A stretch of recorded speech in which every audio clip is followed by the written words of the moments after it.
1971년 8월 15일 일요일 밤, 미국 대통령 리처드 닉슨이 전국 생중계로 나타났습니다. 긴급 발표. 나는 달러의 금태환을 일시적으로 정지합니다. 세계가 충격에 빠졌습니다. 닉슨 쇼크. 5천년간 인류가 믿어온 것이 무너졌습니다. 금은 더 이상 화폐가 아니었습니다. 종이돈이 금과 분리되었습니다. 왜 이런 일이 일어났을까? 오늘은 금본위제의 종말 이야기입니다. 고대 금화에서 브레턴우즈까지, 그리고 1971년 그날까지 화폐 역사상 가장 극적인 순간을 추적합니다.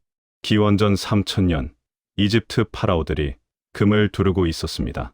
메소포타미아 왕들도 금관을 썼습니다. 금은 권력이었습니다. 아름답고 변하지 않고 희귀했습니다.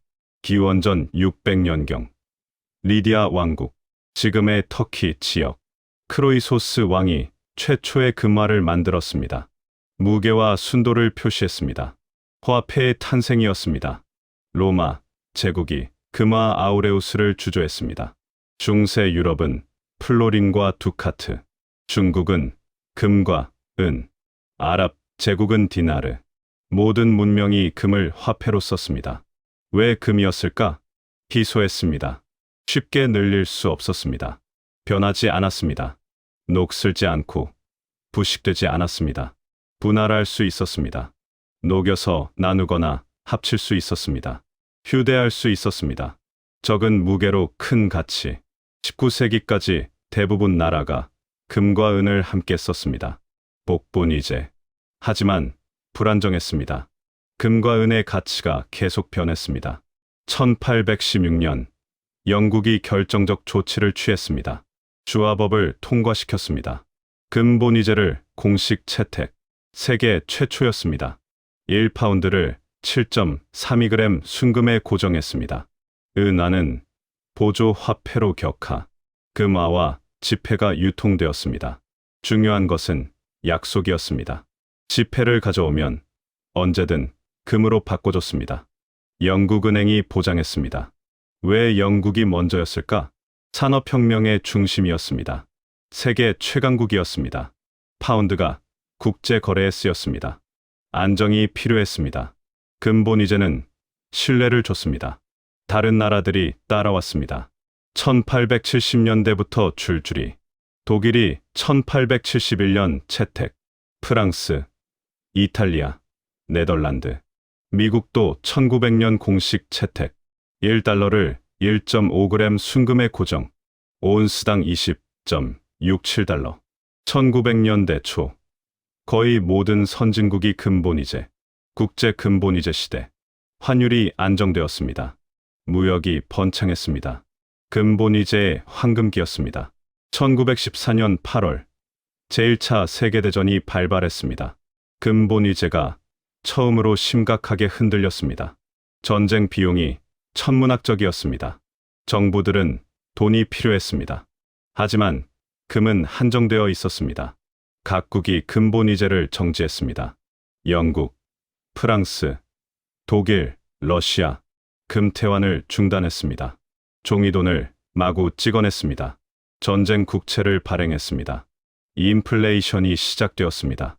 전쟁이 끝나고 1918년 모두가 원했습니다. 금본위제로 돌아가자. 안정을 되찾자는 희망. 1920년대 각국이 복귀를 시도했습니다. 하지만 쉽지 않았습니다. 1925년 영국이 금본위제 복귀. 윈스턴 처칠이 재무장관이었습니다. 전쟁 전 환율로 복귀했습니다. 1파운드 4.86달러. 큰 실수였습니다.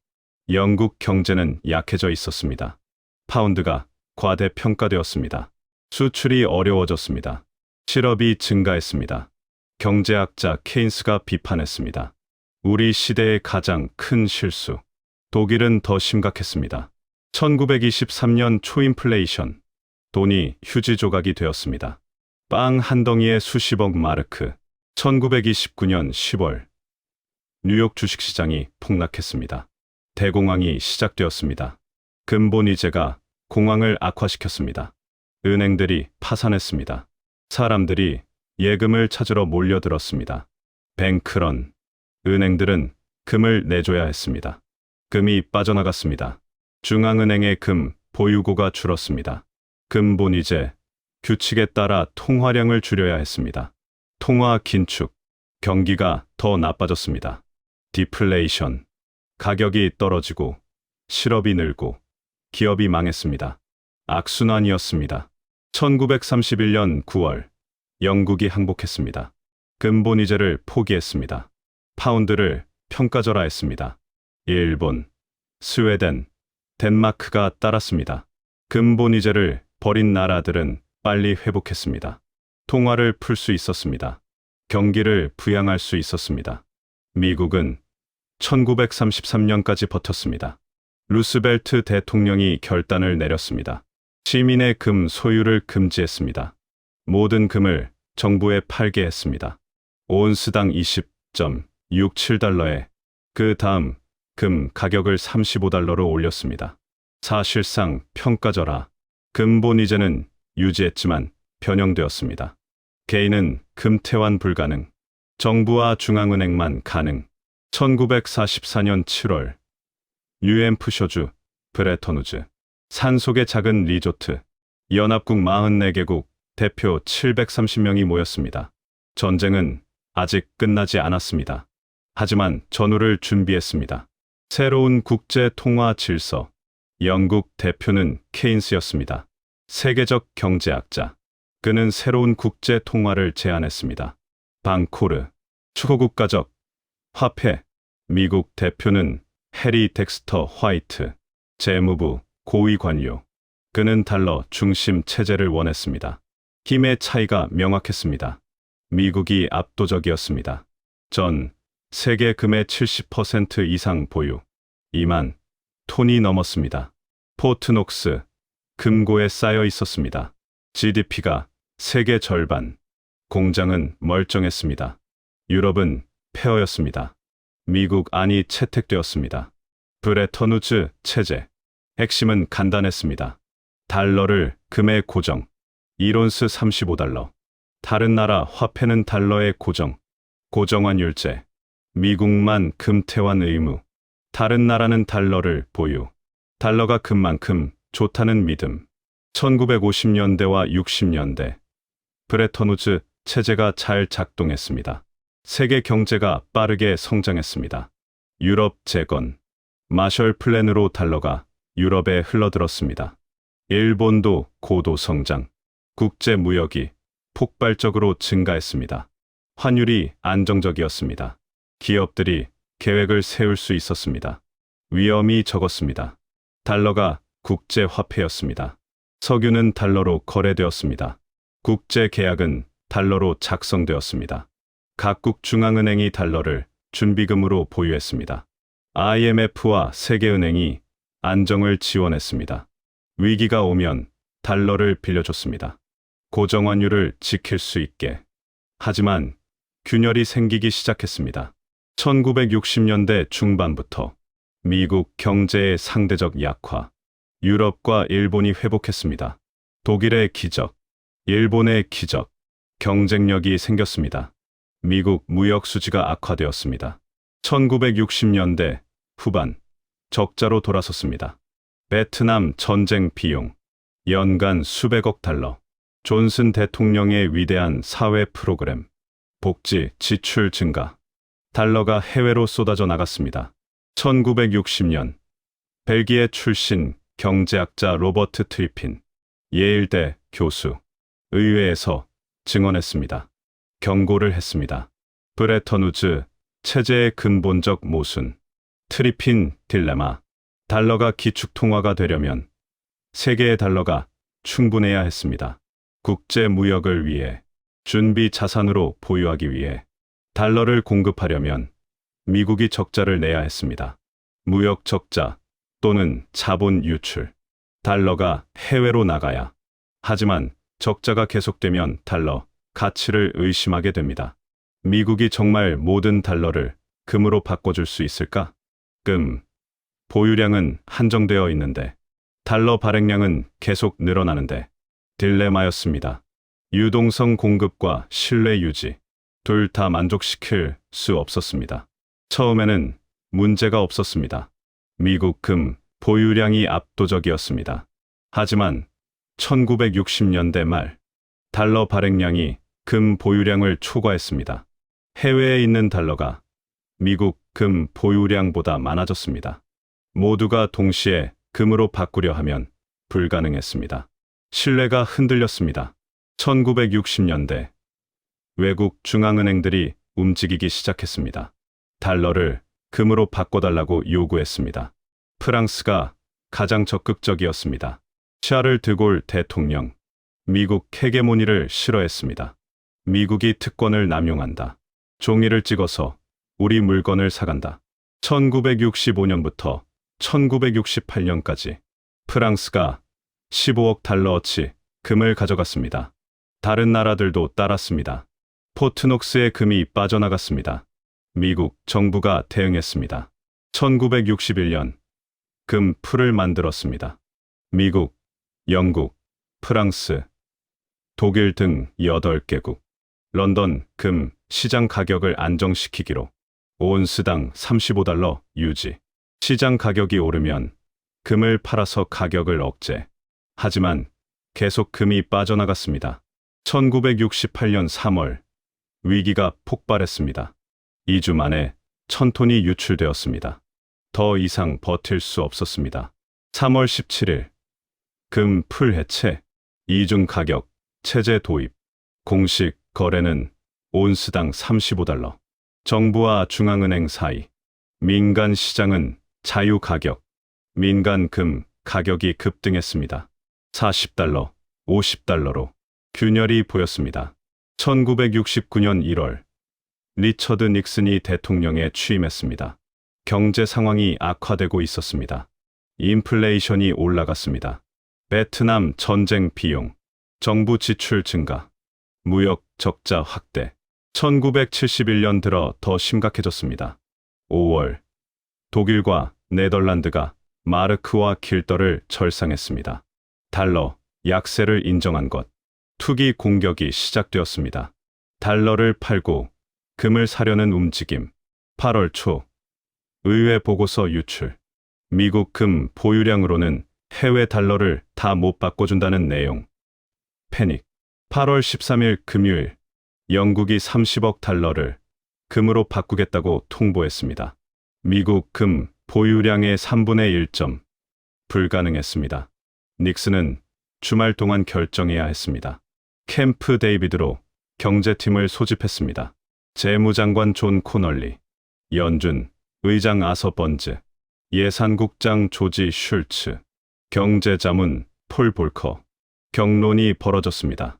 번즈는 반대했습니다. 세계 경제가 혼란에 빠질 것입니다. 코널리는 찬성했습니다. 미국 이익을 먼저 생각해야 합니다. 닉슨이 결정했습니다. 금태환 정지. 1971년 8월 15일 일요일 밤 9시 닉슨이 TV 카메라 앞에 앉았습니다. 전국 생중계. 새로운 경제 정책을 발표하겠다고 했습니다. 세 가지 조치. 첫째, 임금과 물가 동결 90일. 인플레이션 억제. 둘째, 10% 수입 부가세. 무역 적자 해소. 셋째, 가장 중요한 것. 나는 달러의 금, 태환을 일시적으로 정지합니다. 달러를 투기 공격으로부터 지킵니다. 일시적이라고 했지만 영구적이었습니다. 세계가 충격에 빠졌습니다. 닉슨 쇼크. 월요일 아침 유럽과 일본 외환시장이 폐쇄되었습니다. 어떤 환율로 거래할지 모르니까. 혼란. 금 가격이 급등했습니다. 민간 시장에서 온스당 40달러, 50달러로 각국 정부가 긴급 회의. 미국이 일방적으로 규칙을 깼다. 분노. 하지만 어쩔 수 없었습니다. 미국이 너무 강했습니다. 달러를 대체할 것이 없었습니다. 브레턴우즈 체제가 사실상 종료되었습니다. 근본위제가 끝났습니다. 1971년 12월 워싱턴 스미소니언 박물관. 주요 10개국이 모였습니다. 미국, 영국, 프랑스, 독일, 일본 등 새로운 환율 체제 협상, 4일간 밤샘 협상, 스미소니언 협정, 달러를 평가절하했습니다. 금 온스당 38달러로 35달러에서 8.6% 인상, 다른 통화들을 평가절상, 엔화 17%, 마르크 14%, 환율 변동폭을 확대, 기존 1%에서 2.25%로 닉슨이 기자회견에서 선언했습니다. 역사상 가장 위대한 통화협정, 자화자찬이었습니다. 하지만 근본 문제는 해결되지 않았습니다. 금태화는 복구되지 않았습니다. 달러는 여전히 금과 분리, 체제가 불안정했습니다. 투기 세력이 계속 공격했습니다. 달러, 약세 베팅. 1973년 2월, 달러를 다시 평가절하. 금 온스당 42.22달러, 10% 추가 절하. 더 이상 버틸 수 없었습니다. 1973년 3월, 주요국들이 포기했습니다. 변동환율제로 전환, 환율을 시장에 맡김, 고정환율제 종료, 브레턴우즈 체제 공식 종료, 근본이제 완전히 종말. 근본이제는 왜 무너졌을까? 근본적인 이유들이 있었습니다. 첫째, 경제 성장과 금 공급의 불일치. 20세기 경제는 폭발적으로 성장했습니다. 금 생산은 느렸습니다. 통화량이 부족했습니다. 경제 성장을 제약했습니다. 둘째, 전쟁과 정부 지출. 두 차례 세계대전, 베트남 전쟁, 복지국가 확대, 막대한 정부 지출. 근본이제로는 감당할 수 없었습니다. 셋째, 경직성. 근본이제는 유연하지 않았습니다. 위기 때 통화를 풀 수 없었습니다. 대공황 때 경험했습니다. 근본이제가 공황을 악화시켰습니다. 넷째, 정치적 비용. 근본이제 유지는 긴축을 요구했습니다. 실업 증가, 임금, 삭감. 국민이 받아들이지 않았습니다. 민주주의와 충돌했습니다. 다섯째, 국제 불균형. 미국에 금이 집중되었습니다. 다른 나라는 부족했습니다. 구조적으로 불안정했습니다. 여섯째, 트리핀 딜레마. 기축 통화의 모순. 유동성과 신뢰를 동시에 만족시킬 수 없었습니다. 1973년 이후 세계는 명목화폐 시대에 들어섰습니다. 피아트 머니, 물리적 가치가 없는 화폐, 종이와 숫자. 무엇이 가치를 주나? 신뢰, 정부와 중앙은행에 대한 신뢰, 법정화폐, 정부가 법으로 화폐로 지정, 받아야만 합니다. 장점이 있었습니다. 유연성, 중앙은행이 통화량을 조절할 수 있었습니다. 위기 때 돈을 풀 수 있었습니다. 2008년 금융위기, 양적 완화, 경제 붕괴를 막았습니다. 2020년 코로나, 막대한 재정 지출, 통화 공급 확대, 근본이제였다면 불가능했습니다. 하지만 단점도 있었습니다. 인플레이션, 위험, 정부가 돈을 무한정 찍을 수 있습니다. 절제력이 필요합니다. 짐바브웨, 베네수엘라, 초인플레이션, 화폐 가치 붕괴, 중앙은행의 독립성이 중요해졌습니다. 정치 압력에서 자유로워야. 물가 안정 목표. 연준 22. 일본은행 인플레이션 목표 2%. 1970년대는 혼란의 시대였습니다. 브레턴우즈 붕괴의 여파. 환율이 크게 변동했습니다. 투기, 공격, 통화 위기. 1973년 10월 제1차 오일 쇼크. 석유 가격이 4배 폭등. 인플레이션이 폭발했습니다. 스태그플레이션. 경기 침체와 인플레이션 동시 발생. 1979년 제2차 오일 쇼크. 인플레이션이 더 악화. 미국 인플레이션율 13%, 이자율이 20% 육박. 금 가격이 폭등했습니다. 1980년 1월 온스당 850달러, 1971년 35달러에서 24배. 사람들이 달러를 불신했습니다. 금으로 도피했습니다. 근본이제가 옳았던 거 아닌가? 논쟁이 재개되었습니다. 하지만 되돌릴 수 없었습니다. 1979년 폴 볼커가 연준 의장이 되었습니다. 강력한 긴축, 통화 정책, 이자율을 급격히 올렸습니다. 인플레이션을 억제, 고통스러웠습니다. 실업률 10% 넘어, 경기 침체. 하지만 효과가 있었습니다. 1980년대 중반, 물가 안정, 금, 가격 하락, 달러, 신뢰 회복, 새로운 체제가 자리 잡았습니다. 변동환율제, 중앙은행의 통화 정책, 근본이제는 사라졌지만 금은 여전히 중요했습니다. 새로운 역할들, 첫째, 준비 자산, 중앙은행들이 여전히 금을 보유했습니다. 외환 보유액의 일부로 2024년 전 세계 중앙은행 금 보유량 36,000톤, 미국 8,000톤으로 1위. 둘째, 안전자산, 위기 때 금으로 도피, 주식 폭락하면 금 매수, 전쟁, 인플레이션 시, 2008년 금융위기, 2020년 코로나, 금, 가격, 급등. 셋째, 인플레이션 해지, 돈의 가치가 떨어지면 금 가격 상승, 실질 가치 보존. 넷째, 포트폴리오 다각화, 투자 자산의 일부, 주식, 채권과 함께 위험 분산. 하지만 화폐는 아니었습니다. 일상 거래에 사용하지 않습니다. 가게에서 금으로 결제 불가. 상징적 가치, 금은 영원하다. 심리적 안정, 위기 때 마지막 보루. 일부 사람들은 여전히 근본이제 복귀를 주장했습니다. 론 폴 전 의원, 미국 자유지상주의자, 연준을 폐지하라. 근본이제로 돌아가라. 이유는 명목화폐 불신, 정부가 돈을 함부로 찍는다. 인플레이션으로 국민 재산을 약탈한다. 근본이제는 정부를 제약한다. 마음대로 돈을 못 찍는다. 재정 건전성 유지. 하지만 대부분 경제학자가 반대했습니다. 벤 버냉키 전 연준 의장. 근본이제는 재앙이다. 이유는 명확했습니다.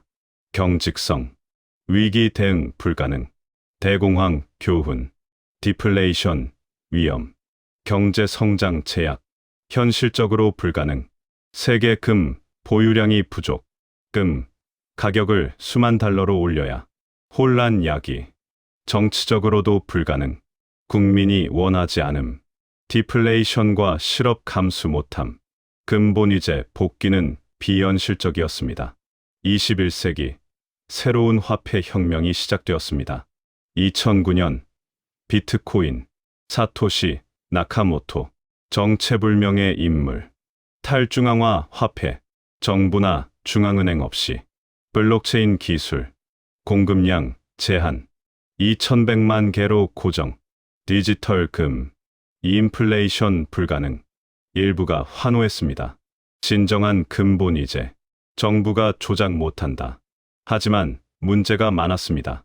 가격 변동성 극심, 하루 일공에 20% 등락, 화폐로 사용 어려움, 불법 거래 이용, 환경 문제, 채굴의 막대한 전력.